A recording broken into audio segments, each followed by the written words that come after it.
남북전쟁은 1861년부터 1865년까지 4년 동안 벌어진 미국의 내전입니다. 1776년 미국은 독립을 선언했지만 각각의 주들은 언제든지 자신들의 결종으로 연방에서 탈퇴할 수 있다고 생각했고, 이러한 일이 실제로 벌어지게 되면서 전쟁은 시작되었습니다. 이 전쟁의 가장 큰 원인은 노예제입니다. 1619년 버지니아주의 제임스타운 항구에서 네덜란드인들이 20명의 아프리카 흑인들을 팔기 시작하면서 노예 거래가 시작되었으며 이후 그 숫자는 점차 늘어갔습니다. 1776년 채택된 미국의 독립선언문에는 모든 인간이 평등하게 창조되었다고 되어 있었지만, 그 당시 미국의 13개 주에서는 모두 노예제를 합법으로 규정하고 있었습니다.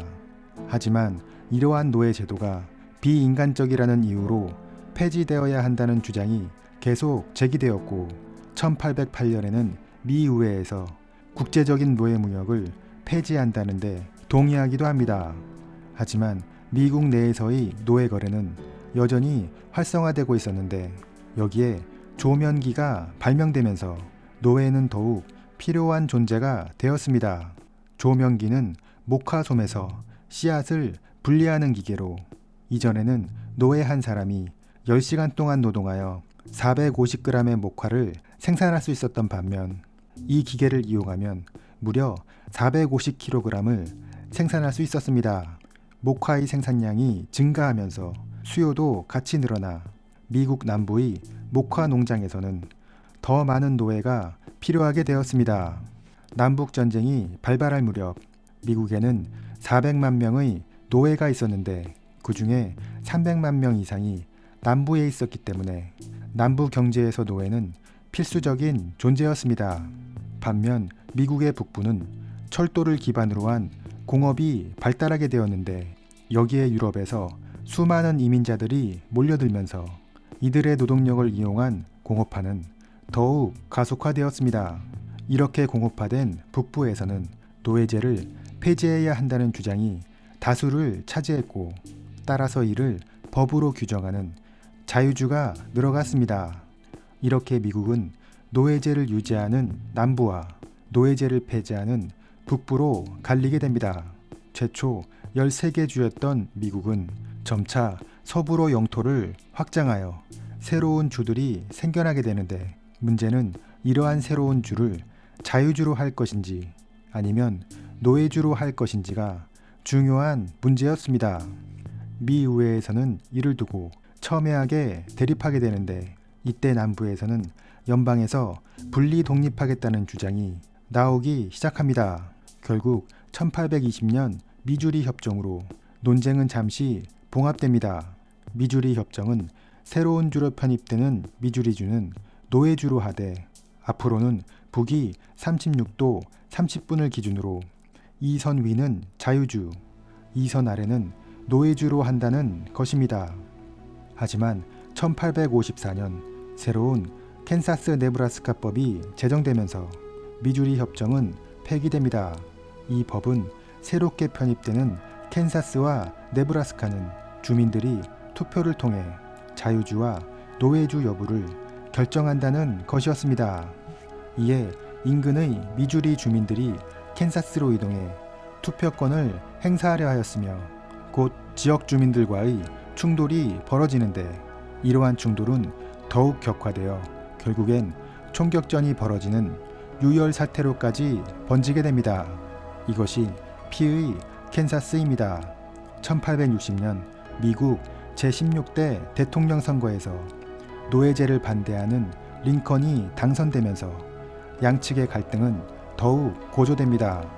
사실 링컨은 노예제 폐지를 강하게 주장해오진 않았는데, 그 이유는 노예제 폐지가 남부의 경제에 미치게 될 영향에 대해 충분히 이해하고 있었기 때문입니다. 그래서 농장주들에게 보상을 해주면서 점차적으로 노예제를 폐지하는 방향으로 이 문제를 해결할 생각이었습니다. 링컨이 노예제보다 더 중요하게 생각했던 것은 연방의 유지였습니다.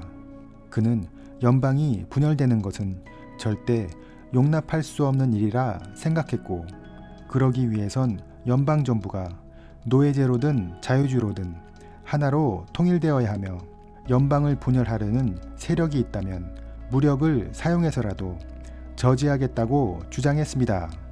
이러한 주장을 해온 링컨이 대통령에 당선되자 사우스캐롤라이나가 최초로 연방 탈퇴를 선언했고, 이어 미시시피, 플로리다, 엘라바마, 조지아, 루이지애나, 텍사스가 탈퇴했으며 최종적으로 버지니아, 아칸소, 테네시, 노스캐롤라이나도 뒤를 이어 탈퇴하여 총 11개 주가 연방에서 이탈했습니다.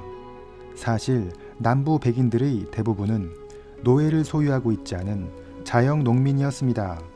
하지만 이들도 노예제 폐지를 반대하며 적극적으로 전쟁에 임하게 되는데, 그 이유는 크게 세 가지가 있습니다. 하나는 주의 권리입니다. 미국의 주들은 자발적인 의사로 연방에 가입했기 때문에 연방 탈퇴 또한 자신들의 정당한 권리라고 주장했으며, 남부의 백인들은 이러한 주장에 동조하고 있었습니다. 다른 하나는 아메리칸 드림입니다.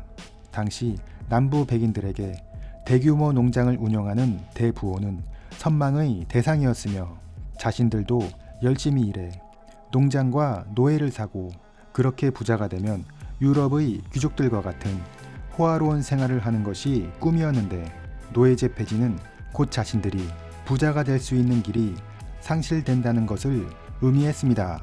또 하나의 이유는 인종주의입니다.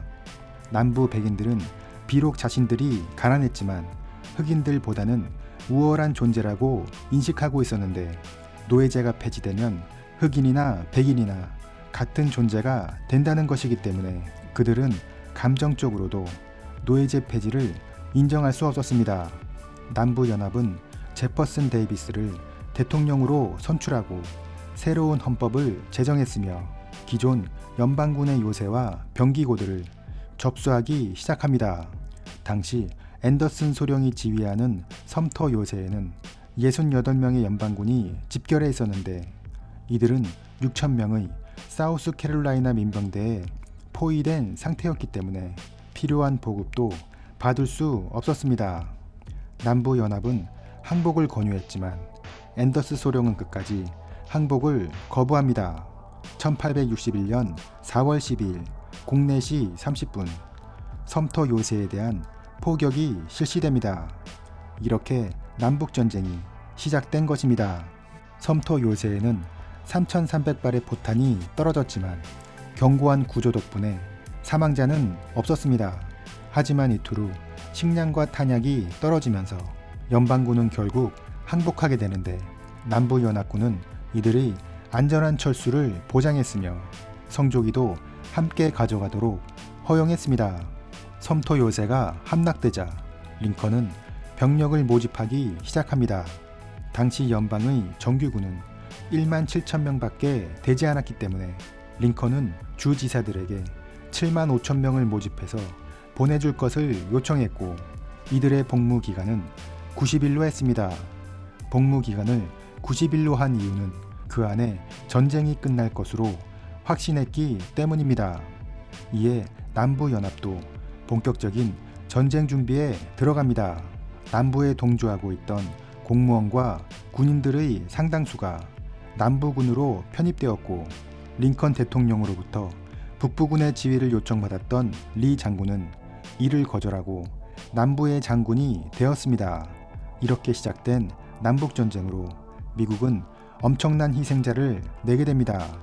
1차 대전 당시 미군의 사망자는 12만 명, 2차 대전은 42만 명, 한국전쟁에서는 3만 6천 명, 베트남 전쟁에서는 5만 8천 명이었습니다. 반면 남북전쟁에서 미국인의 희생자는 무려 60만 명이 넘었습니다. 이렇게 엄청난 희생자를 낸 전쟁을 통해 미국은 통일된 국가를 유지할 수 있었고, 그로 인해 결국은 세계 패권국의 자리에 올라설 수 있었습니다. 이상으로 마치겠습니다.